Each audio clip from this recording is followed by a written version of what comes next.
May 26, 1993, a massive stadium roars. For the first time ever, a team from that league claims the ultimate European prize, a hard-fought 1-0 win sealed by a stunning late header. Welcome to the channel. Today, we reveal what truly went down in 1993, the hidden deals, the consequences, and why it still matters. On paper, it was just another league match, but in reality, it was the match that exposed everything. The season had been perfect. The Titans were unstoppable. They were leading the table, dominating opponents, and just days away from the biggest European final in their history. The fans believed they were witnessing greatness. What no one knew was that behind the scenes, panic had already set in. 3 days before the decisive league match, a quiet meeting took place in a private hotel room. No cameras, no press, just club officials and an agent representing players from the opposing team. The message was simple: take it easy this weekend. The Titans didn't need a big win, they just needed the 3 points. And more importantly, they needed to avoid injuries before the European final. The offer wasn't framed as corruption, it was framed as professional understanding. Money was mentioned, guarantees were hinted at. Careers were promised to be helped later. Two opposing players listened. One stayed silent, the other asked a single question. And if we say no, the room went quiet. Match day arrived. The stadium was full, flags everywhere, chants echoing. Television cameras broadcasting worldwide. To the public, it looked like a normal match. But something felt strange from kickoff. The defending was softer than usual. The pressing lacked intensity. Certain tackles were pulled back at the last second. Commentators called it fatigue. Fans called it nerves. But one man on the pitch knew the truth. The opposing team's captain, he had not agreed to anything.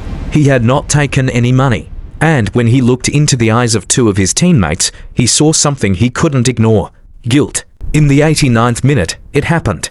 A through ball split the defense. The Titans scored. The stadium erupted. Players celebrated wildly. But 3 men did not celebrate. 2 because they knew what they had done, and 1 because he knew what he was about to do. After the match, while the Titans celebrated in their locker room, the opposing captain sat alone. He replayed the hotel meeting in his mind. The envelope placed on the table, the words carefully chosen, the pressure implied. He had recorded part of the conversation on his phone, not because he planned to expose it, but because something inside him didn't trust it. That recording would change everything. 2 days later, he walked into the league headquarters. He handed over the audio. At first, the officials didn't believe it. Then the investigation began. Phone records were examined. Bank transfers were traced. Witnesses were interviewed. And slowly, the truth surfaced. Money had moved. Conversations had happened. Instructions had been given. It wasn't just a suspicious performance.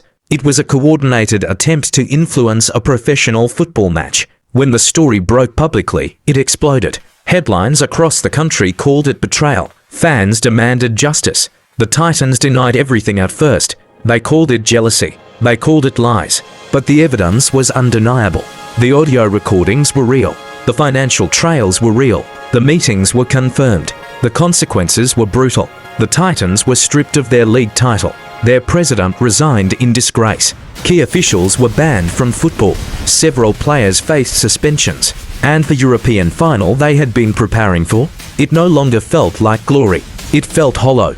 The opposing captain, the whistleblower, became a controversial figure. Some called him a hero. Others called him a traitor. But history would remember him for one thing: he chose integrity over silence.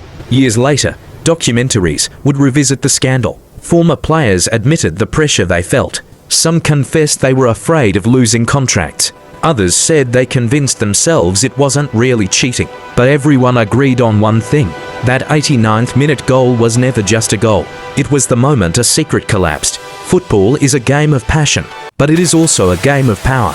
Behind every trophy, there are negotiations. Behind every victory, there are pressures fans never see. And sometimes, the most important battles aren't played on the pitch. They are fought in hotel rooms, in quiet conversations, in moments where one person decides whether to stay silent or speak. That match is now remembered not for the scoreline, but for what it revealed. Because in the end, the truth doesn't need 90 minutes. It just needs one person brave enough to expose it. That's the full story from 1993, a reminder that the game we love is only as strong as the integrity behind it. Thank you for watching and giving this your time. If it resonated with you, a like would mean a lot. If you'd like more deep dives into football's hidden chapters, please subscribe and hit the bell. Your support keeps these stories coming. Until next time, stay curious and keep loving the beautiful game.